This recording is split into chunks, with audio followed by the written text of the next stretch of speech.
had this terrible weather, and it's not been fun for middle-class people, but it's a hell of a lot easier for middle-class people with brick and mortar homes to deal with it. And we have cars, and we're not reliant on public transport and so on. So it's a lot easier for us to navigate these difficult conditions than it is for people who are, shall we say, informally housed, dependent on public transport, who live in areas that easily flood and so on. So let's put together a panel that asks the question, could the city could and should the city be doing more to reduce the negative impact on informal settlements of the adverse weather conditions? Unfortunately, and the production team tried very hard to get somebody from local government on the line about this, but for various reasons nobody was available. But we continue with the discussion, and joining us both via Zoom are Moegsien Hendricks, who is the manager Affordable Housing and Informal Settlements Upgrading for an NGO called Community Organisation Resource Centre, and Nobukhosi Ngwenya, who is a researcher with the African Centre of Cities. Good morning to you both. Moegsien, can we start with you? I mean, and have an answer. Well, I think the answer the city should is yes, if the answer is also yes to could the city. Is there more that could realistically and practically be done? Yeah, so John, the answer to both is definitely yes. I think there are many things that the city can do more. I think both in terms of response, but also in terms of being proactive. I think one of the things on top of my list is we need a lot more credible data. And this is where organizations like CORC and other NGOs who are specialists in community-led data collection is going to be key, because if you are going to develop, solid, sound disaster mitigation plans, who better than to partner with communities to collect their own data and tell you what's actually happening in those informal settlements. What kind of data would inform the discussion better and inform the reaction of the authorities better? So there's two levels, John. There's the settlement level data, where we basically do a profile of the settlements, and we actually digitize, map using GIS systems. We map all the services in the settlement. And there are instances where we have mapped stormwater drains and sewer drains that are actually inside informal structures. Information that the city does not have on their systems. And so that is one example where you could start to use community data to co-create and co-design interventions within informal settlements using the data that community collects themselves. I think the other part that's linked to that is using that data to start developing what I call an integrated informal settlement management system, where you're actually not just looking at the management of stormwater systems, flooding, sewer, but you start to look at how those settlements are growing. You start to look at the issues of security of tenure. I think that is a big consideration in terms of households investing in their houses, making it more resilient, making it more effective in terms of disaster mitigation. But it requires then some sense of ownership for communities to willing to invest in their household. And one last question to you, Moegsien, before we go to Nobukhosi. Those are medium to long-term interventions, it seems to me. And short-term, one must get started on putting these things together. But in the short term, is there anything reasonably obvious that could be done that isn't being done? Yeah, it's a tough one, John, because the reality is that the existing system is already overwhelmed. And it's overwhelmed because you have infrastructure that is outdated. You have infrastructure that is, the bulk infrastructure not adequate or wholly inadequate in terms of coping with the demand. So finding short-term solutions is going to be, it's very challenging. Communities are doing on their own, they are doing a lot to manage the situation within the informal settlements. People are doing cleaning the channels.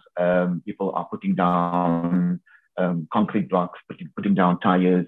A lot of people are building their structures on raised platforms. All of those are,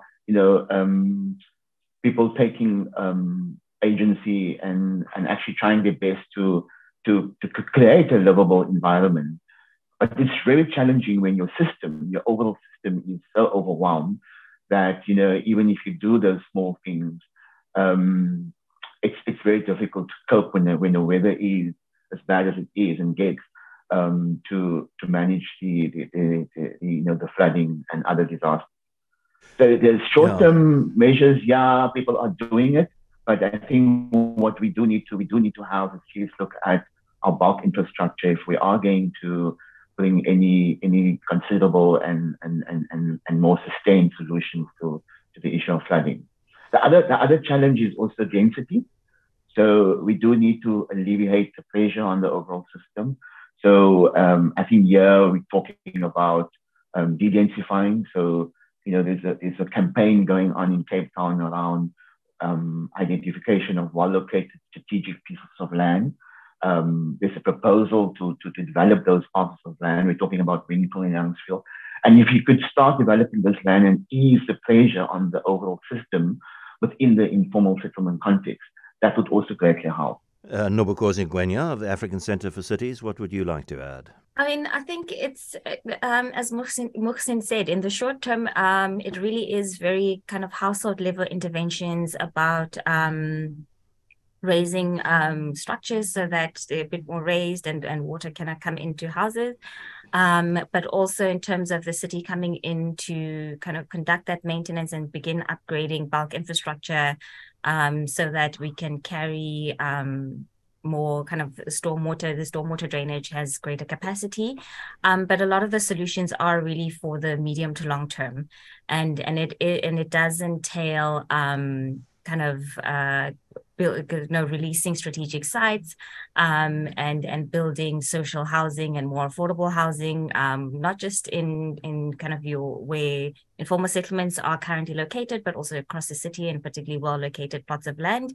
It is also about encouraging private sectors to also get on board and start building more affordable housing. Because the reality is that given the current nature of the budgets that the city has, it's not able to do everything that we needed to do. And so we're going to also need to see a little bit more private sector involvement in that as well. But definitely at household level, it is happening. But just to come back to the point Moegsien mentioned around the security of tenure, the issue of secure tenure, that's also what prevents a lot of households from actually investing in their houses and making them kind of more and adapting them for the kind of annual flooding that we see and the across the city, because there is a real threat that I don't have tenure of secure tenure. So at any moment, the city or whoever the landowner is can come in and move me off. So it's not worth me actually investing in improving my household so that every year I'm not affected as greatly by the flooding. Moegsien mentioned, he used the word overwhelmed, and if the city were with us, I suspect that is kind of the line that they would take. Jordan Hill-Lewis is not somebody who says, we're perfect, we're doing everything we could. He acknowledges that the city could be doing more, and he's looking for ways and means to do more. But their primary response, I suspect, this is to both of you, would be to say that there's a reason why we are reactive rather than proactive. It's because all of our available resources and budgets are consumed by the needs of being reactive. We have no control over who sets up a settlement where. This happens. It's become increasingly difficult for us to say that's an inappropriate place for you to live. It's prone to flooding. Please move here.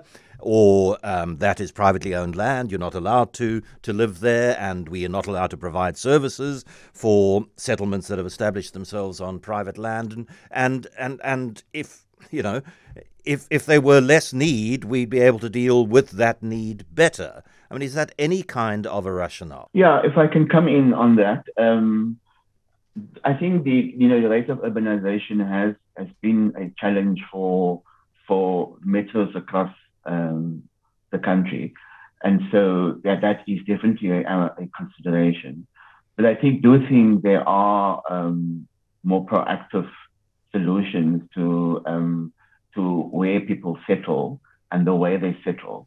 And I think the city should be looking at, doing a lot more what's called proactive sort of managed land settlement initiative, where land is identified and people can come to the city instead of going to a more formal estate agent. They come to the city and they access an affordable service site.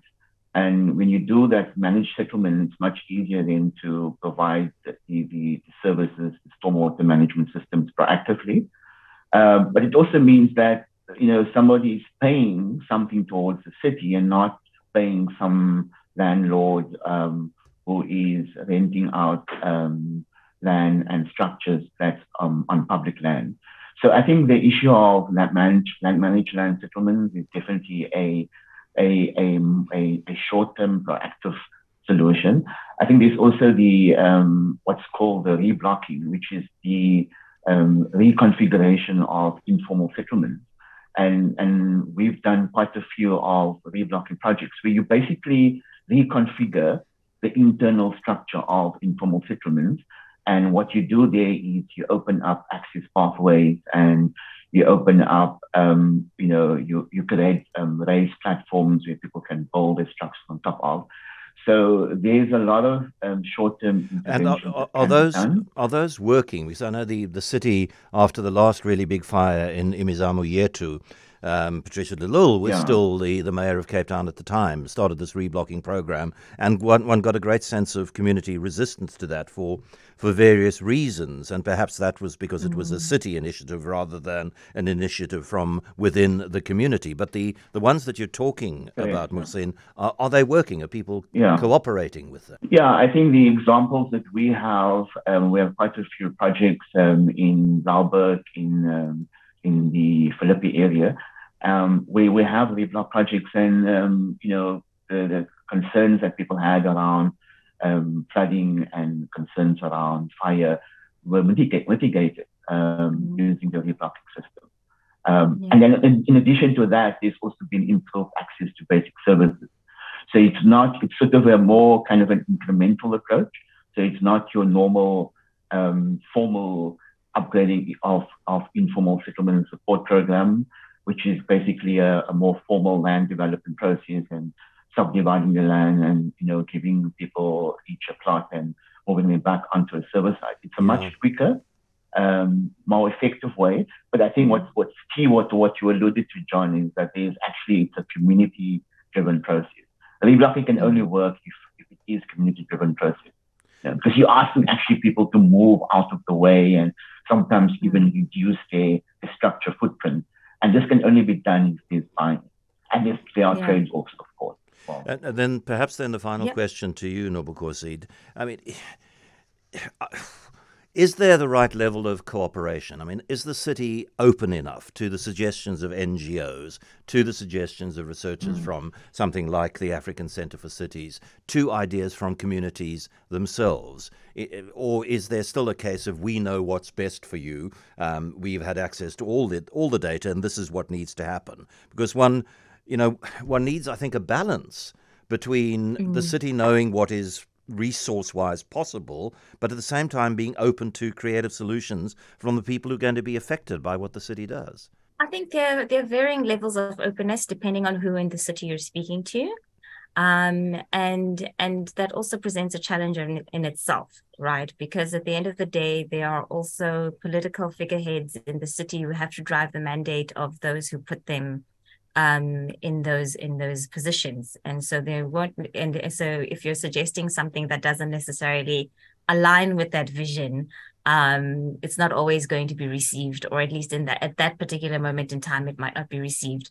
But but in short, yes, there is a willingness from some folks. But again, unfortunately, the wheels within any government department, any government office, turn very, very slowly. So it's one thing to be receptive of the idea, but it's another to actually get it implemented.